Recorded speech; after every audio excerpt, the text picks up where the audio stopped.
प्रशांत किशोर का एक और खेल पकड़ा गया है। इस बार मामला न्यायालय से जुड़ा हुआ है। हमारे वरिष्ठ योगी विवेकानंद जी हमारे साथ है। एक एक चीज समझेंगे कि आखिर इस बार पीके किस तरीके से बेनकाब हो गए हैं। विवेका जी, प्रशांत किशोर जब से बीपीएस के अभ्यर्थियों के मुद्दे पर आए हैं तब से रोज एक नया कांड उनका दिख रहा है। बिल्कुल। अब तो जेल जाना, बेल लेना, पूरी प्रक्रिया में एक्सपोज हो गए हैं कि बेऊर जेल हम गए थे, जिला प्रशासन का कुछ और कहना, पूरा माजरा क्या, मामला क्या, वकील ने भी साफ कुछ बता दिया है। देखिए, यह 2 पन्ने का ऑर्डर है एसडीजेएम पटना का, बिल्कुल, जिसमें इसी 2 पन्ने के ऑर्डर में सब कुछ स्पष्ट है कि किस तरह से एक बड़ी नौटंकी, आप नौटंकी कह सकते हैं, बिल्कुल, ड्रामा कह सकते हैं, जो कह लीजिए, यह ड्रामा किया गया। यह 2 पन्ने का पत्र यह बता रहा है कि पूरे तौर पर राजनीतिक तौर पर इसकी ड्रामेबाजी की गई। प्रशांत किशोर ने टीआरपी लेने के लिए यह पूरा खेल रचा और उनके लोगों ने रचा। आप देखिए क्या लिखा हुआ है 2 पन्ने का यह ऑर्डर, जिसके अंतिम पैरा में सब कुछ स्पष्ट तौर पर साफ साफ लिखा गया है। अंग्रेजी में है, इसका हम हिंदी आप तमाम दर्शकों को बताते हैं। पटना की एसडीजेएम ने अपने ऑर्डर में लिखा है कि अभियुक्त कौन है? प्रशांत किशोर। प्रशांत किशोर को पुलिस कस्टडी से कोर्ट में पेश किया गया। उनके खिलाफ भारतीय न्याय संहिता बीएनएस की धारा 191(2), 191(3), 190 और 223 के तहत मामला दर्ज किया गया है। ये सभी धाराएं जमानतीय हैं और इसमें घोर आश्चर्य का विषय यह है, यह हम नहीं कह रहे हैं, बल्कि पटना की एसडीजेएम जिनके समक्ष प्रशांत किशोर पेश हुए थे, उनका कोर्ट है। हम हूबहू कोर्ट जो है, हम हिंदी वर्जन आपको बता रहे हैं। ऑर्डर शीट की लाइन, अंग्रेजी का यह है, हम हिंदी इसका बता रहे हैं। पटना की एसडीजेएम ने आगे लिखती हैं कि यह सभी धाराएं जमानतीय हैं। एक घोर आश्चर्य का मामला है कि पुलिस ने इसकी कोई जानकारी नहीं दी है कि ऐसी कौन सी परिस्थिति थी जिसके कारण जमानतीय मामले में गिरफ्तार किए गए प्रशांत किशोर को कोर्ट में पेश किया गया है। इन तथ्यों को देखते हुए अभियुक्त प्रशांत किशोर को 25,000 रुपए के निजी मुचलके पर रिहा किया जाता है। पटना की एसडीजेएम ने, और इसी के साथ पटना की एसडीजेएम ने कोर्ट से प्रशांत किशोर को रिहा करने का आदेश दिया। इसमें शर्त कहां है? जरा देखिए, इस ऑर्डर में शर्त कहां है? बिल्कुल, शर्त कहां है? शर्त तो कहीं नहीं है, बल्कि पुलिस पर सवाल खड़े किए गए हैं कि जिन धाराओं में प्रशांत किशोर पर मुकदमा किया गया वो धारा जमानतीय है।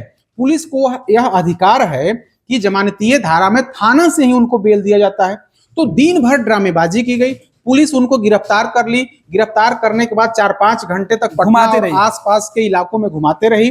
उसके बाद पटना सिविल कोर्ट में उन्हें पेश किया जाता है और पेश करने के बाद पुलिस ऐसा कोई साक्ष्य नहीं प्रस्तुत कर पाई जिससे यह पता चल सके कि आखिर कोर्ट में प्रस्तुत करने की ऐसी कौन सी जरूरत पड़ी। यह पूरा मामला थाना स्तर का था और सिंपल धारा में, जो जमानतीय धारा है, और जो जमानतीय धारा होता है उसमें पुलिस को अधिकार होता है वो थाना से जमानत दे सकती है। प्रशांत किशोर के साथ भी ऐसा किया जा सकता था, लेकिन प्रशांत किशोर के साथ ऐसा नहीं हुआ। लेकिन उसके बाद का खेल देखिए, प्रशांत किशोर के बारे में क्या कहा गया कि उन्हें सशर्त जमानत, यानी कि कुछ शर्त लगाई गई है। शर्त क्या है कि आगे भी वे ऐसा कर सकते हैं, लिहाजा इनको इस शर्त में डाल दिया जाए कि आगे इस तरीके की गलती नहीं करें, इस तरह से धरना प्रदर्शन वे नहीं करें। लेकिन इस ऑर्डर शीट में कहां है? इस तरह की तो कहीं कोई बात ही नहीं है। पटना की जो एसडीजेएम है उन्होंने तो स्पष्ट तौर पर इन तमाम बातों का तो कहीं जिक्र ही नहीं किया है, बल्कि पुलिस पर सवाल खड़े किए हैं और कहा है कि ऐसी कौन सी बात आ गई कि न्यायालय में पेश करना पड़ा, जबकि मामला तो जमानतीय था, थाना से निपट सकता था। लेकिन हुआ क्या? फैलाया गया क्या? किस तरह की बात फैलाई गई? बात यह फैलाई गई कि सशर्त जमानत इन्हें दिया जा रहा है और जो लेने के लिए प्रशांत तैयार नहीं है। प्रशांत किशोर इसके लिए तैयार नहीं हो रहे हैं। वे कह रहे हैं कि मुझे सशर्त जमानत नहीं चाहिए, हम अगर आप बिना शर्त के जमानत देते हैं तब हम तो जमानत लेंगे, वरना हम जेल जाएंगे। उसके बाद क्या खबर आई कि उन्हें पटना बेऊर जेल ले जाया गया। वो तस्वीर हम तमाम दर्शकों ने देखी कि पुलिस उन्हें वाहन में बिठा करके और बेऊर जेल ले गई। बेऊर जेल के कैंपस में उनको ले जाया गया, लेकिन बेऊर जेल प्रशासन ने लेने से इनकार कर दिया, क्योंकि कोई ऑर्डर ही नहीं था ना कोर्ट का। जेल भेजने का कोई आदेश तो हो, कोर्ट का आदेश है जिसमें जेल भेजने की बात ही नहीं है। तो फिर बेउर जेल प्रशासन कैसे प्रशांत किशोर को जेल में एंट्री ले सकता था। लिहाजा देखिए वहां के बाद फिर खेल हुआ, वहां के बाद थाना ले जाया गया, बेउर थाना, और चूंकि बेउर जेल के बगल में ही है बेउर थाना, उन्हें थाना ले जाया गया और फिर थाने से जो है वहां जो आईओ थे केस के, उन्होंने जमानत दी। तो कहने का मतलब यही कि किस तरह की राजनीतिक नौटंकी, राजनीतिक ड्रामा प्रशांत किशोर और उनकी पूरी टीम ने की। सुबह भोर के 4 बजे से, यानी कि 6 तारीख के सुबह 4 बजे से तमाम मीडिया संस्थान के जो पत्रकार हैं जो प्रशांत किशोर को कवर करते हैं, उन तमाम लोगों को फोन करके जगाया गया, उनको वीडियो मुहैया कराया गया और यह कहा गया कि प्रशांत किशोर को जबरन गिरफ्तार किया गया है, बदसलूकी किया गया है, उनके किशोर से बदसलूकी की गई है, उन पर थप्पड़ चला है, इस तरह की बातें करी गई। उसके बाद क्या हुआ, उसके बाद जब पुलिस उन्हें गिरफ्तार करके ले गई तो लगातार लाइव लोकेशन के माध्यम से मीडिया कर्मियों को बताया जा रहा था कि उन्हें प्रताड़ित किया जा रहा है, उन्हें घुमाया जा रहा है, 5-6 घंटों तक गाड़ी में रख करके उन्हें जबरन इधर से उधर ले जाया जा रहा है। तो पूरे तौर पर एक लगता है कि पूरा स्क्रिप्ट लिखा हुआ था और उसी स्क्रिप्ट के सहारे प्रशांत किशोर आगे बढ़ रहे थे। विवेका जी, प्रशांत किशोर का बयान भी इस बीच सामने आया कि मैं जमानत तो लूंगा लेकिन शर्त के साथ नहीं लूंगा, अनशन नहीं खत्म करूंगा, ये बात वो कहते रहे। जब वो बेउर से, कथाकथित बेउर जेल से या बेउर थाने से जो कहें हम, जब वो वापस आए तो घर पे उन्होंने प्रेस कॉन्फ्रेंस की, उनके साथ कई सीनियर अधिवक्ता भी थे और इस प्रेस कॉन्फ्रेंस में भी उन्होंने वही बात दोहराई कि मुझे जमानत दिया जा रहा था शर्तों के साथ, मैंने नहीं ली। भाई शर्त लेकिन ऑर्डर में तो ऑर्डर सीट है ना, ऑर्डर सीट में शर्त कहाँ है, जरा शर्त बताइए कि इसमें शर्त कहाँ है। और प्रशांत किशोर के वकील ने भी आज इसकी पूरी पुष्टि की है। और प्रशांत किशोर तो ये भी कह रहे थे कि जितना पटना के जिला अधिकारी और प्रशासनिक महकमे के लोगों के पास कानून की जानकारी है, उससे कम जानकारी प्रशांत किशोर के पास भी नहीं है। साहब, कानून की जानकारी तो आपको है, आपको पता था कि आप जेल नहीं जा सकते हैं, इसी वजह से जेल जाने का डर आपके मन से खत्म हो गया, जेल जाने का भय आपके मन से खत्म हो गया था। आपको पता था कि अगर कोई नौबत बिगड़ती है, हालात बिगड़ते हैं और बदलते हैं, तो थाना से आपको बेल मिल जाएगा और बेल तो ऑलरेडी मिल चुका था। फिर आप थाना गए, बेल लिए और घर पे आके प्रेस कॉन्फ्रेंस करके आपने ऐलान कर दिया। पूरा मामला ये देखिए, जिला प्रशासन की लापरवाही इसमें निकलकर सामने आई कि प्रशांत किशोर के ऊपर एक और मामला था विवेका जी। अगर जिला प्रशासन उस मामले का भी अगर मेंशन कर दी हो तो जिला प्रशासन की तरफ से गलती हुआ, जो जिला प्रशासन के जो वकील हैं उनके माध्यम से गलती हुआ कि प्रशांत किशोर के ऊपर 2 दिन पहले एक मुकदमा हुआ था, इसी जिला प्रशासन के डीएम के आदेश पर, एसडीएम के आदेश पर गांधी मैदान थाना में ही दर्ज किया गया, वही थानेदार थे, लेकिन यह मामला कोर्ट को बताने में कैसे वो चूक कर गए। इससे गंभीर मामला वो था, उसमें क्या था, छात्रों गैर जमानती धारा थी, कानून व्यवस्था बिगाड़ने का आरोप था। उसमें प्रशांत किशोर समेत कई अन्य लोग उसमें अभियुक्त थे, लेकिन उस मामले में पुलिस ने वह केस इसमें नहीं लगाया, मेंशन ही नहीं किया। पुलिस ने वो केस की हिस्ट्री नहीं दी कोर्ट को, अगर वो दिया होता तो शायद कुछ और निर्णय हो सकता था उस पर, लेकिन पुलिस ने कहीं ना कहीं वहां भी खेल किया। यानी कि पुलिस का भी कहीं ना कहीं बड़ा रोल इसमें है और इस प्रशांत किशोर का हवा खड़ा करने में कहीं ना कहीं प्रशासन और पुलिस की भी इसमें कहीं ना कहीं लापरवाही, प्रशासन के साथ प्रशांत किशोर का जो मैनेजमेंट का खेल था वो पूरी तरीके से खेला गया और वो अब धीरे धीरे स्पष्ट होते हुए दिखाई पड़ रहा है जी।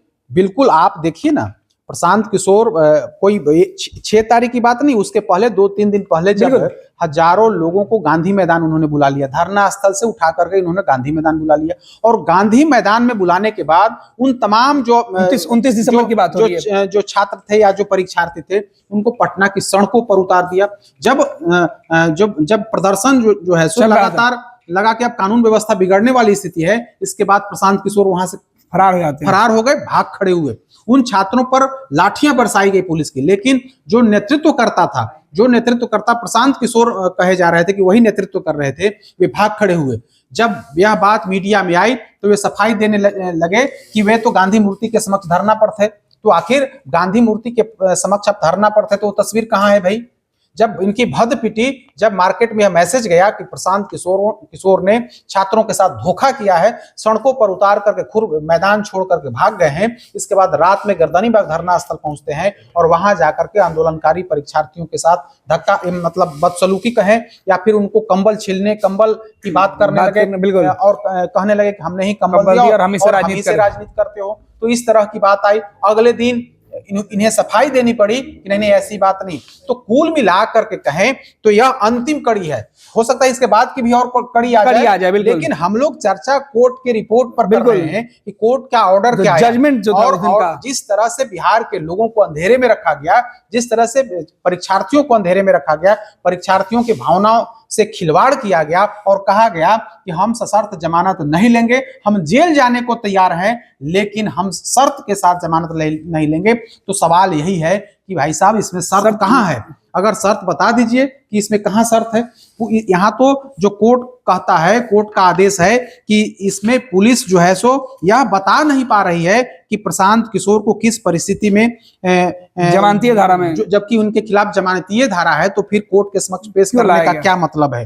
तो इन सभी तथ्यों को देखते हुए कोर्ट ने स्पष्ट तौर पर कह दिया कि 25,000 के निजी मुचलके पर इनको रिहा किया जाता है। तो कुल मिलाकर के बात यही है कि बिहार को लोग समझ रहे हैं कि बिहार के लोगों को, बिहार के परीक्षार्थियों की भावना को के साथ हम खेल लें और आने वाले विधानसभा चुनाव में इसका लाभ मिल जाए। तो यह इसका प्रमाण है कि बिहार के लोग इतने मूर्ख नहीं हैं। बिहार के लोग ठीक है गरीब हो सकते हैं, लेकिन बिहार के लोग इतने मूर्ख नहीं हैं कि इस तरह की भावना में बह जाएंगे। ठीक है, 2-3 दिनों तक हम लोगों ने भी खबर चलाई जो कोर्ट के आदेश कि भाई वकील साहब के कहने पर, बयानों पर, बिल्कुल वकील साहब के बयानों पर कि भाई हम सशर्त जमानत नहीं लेंगे, हम जेल जाने को तैयार हैं, लेकिन प्रशांत किशोर ऐसे बाहर नहीं आएंगे। लेकिन आज जब यह पत्र ऑर्डर शीट जो है हम लोगों को पास आई है, तो यह स्पष्ट हो गया है कि पूरे तौर पर यहाँ बड़े स्तर पर फर्जीवाड़ा किया जा रहा है। बिहार की भावना के साथ खेलने की कोशिश की जा रही है।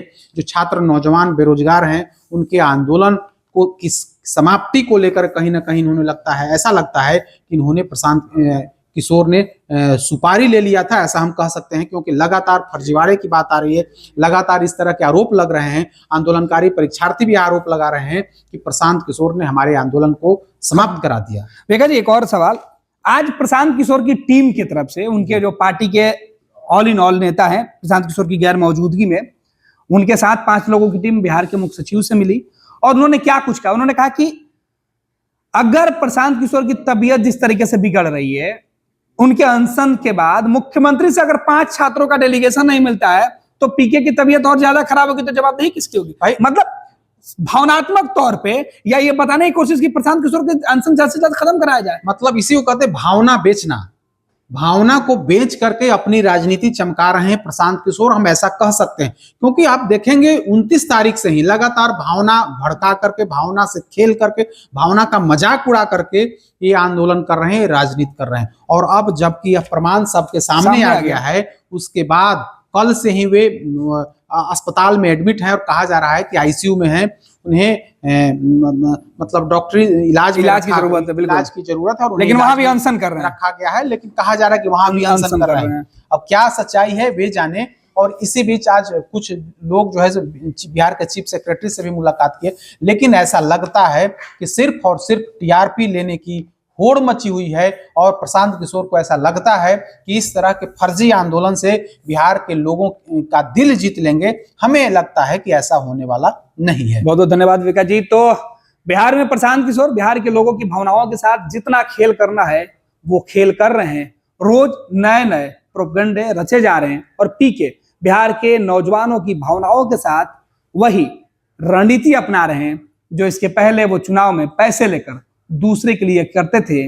आज बिहार के बच्चों की रणनीति बिना पैसे लिए उनकी भावनाओं के साथ रचकर खेल रहे हैं। वर्ल्ड क्लास सर्जरी सेवाओं के लिए नेताजी सुभाष मेडिकल कॉलेज एवं हॉस्पिटल में न्यूरोलॉजी, आधुनिक माइक्रोस्कोप से विभिन्न तरह के ब्रेन एवं स्पाइन की सर्जरी, यूरोलॉजी, लेजर और लैप्रोस्कोपी जैसे अत्याधुनिक इक्विपमेंट से यूरोलॉजी से संबंधित सभी प्रकार के उपचार, प्लास्टिक सर्जरी, कोई कठिन घाव या विकृति, facial, nose job, laser surgery एवं सभी तरह की cosmetic surgeries. NSMCH, Amhara, Bihta, Patna.